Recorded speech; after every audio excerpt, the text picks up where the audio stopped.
The member for Chisholm. Thank you, Mr Speaker. My question is to the Prime Minister.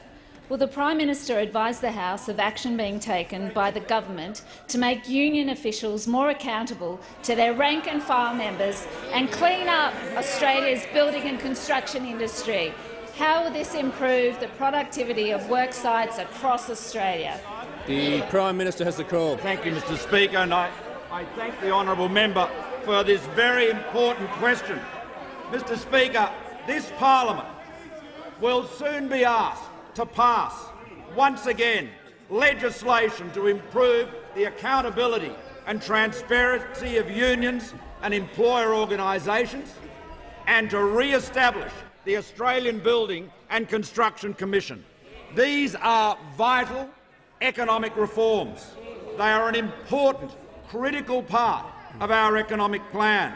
They'll improve transparency and boost the productivity of construction sites across Australia. They will improve the availability of affordable housing.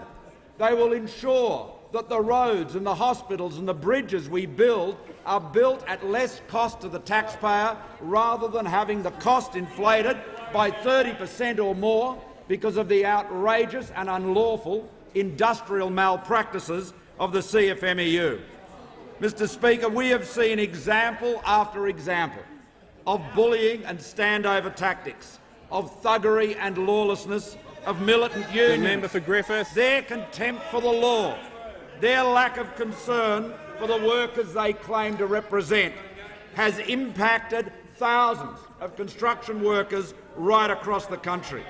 Right now, Mr Speaker, there are 113 officials, 113 from one union, the Construction, Forestry, Mining and Energy Union, before the courts for more than 1,100 suspected alleged contraventions of law. As numerous judges have observed, the CFMEU and its fellow militant unions treat these penalties like parking tickets. They treat them as a cost of doing business. It is a cost of their breaking the law. It is a cost they ignore because their level of intimidation over the construction sector is imposing a tax, a lawless tax, on every Australian.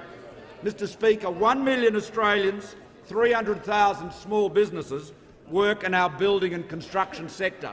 They deserve to work in a sector governed by the rule of law. Right now, they don't. The Master Builders Australia have estimated, as you know, costs are 30% higher due to the working days lost in industrial action. Now, this is a mess the Leader of the Opposition created himself in 2012 when he abolished the ABCC, and he did so because he had to do the bidding. He is as controlled by the CFMEU as the Victorian Premier is controlled by the Firefighters Union.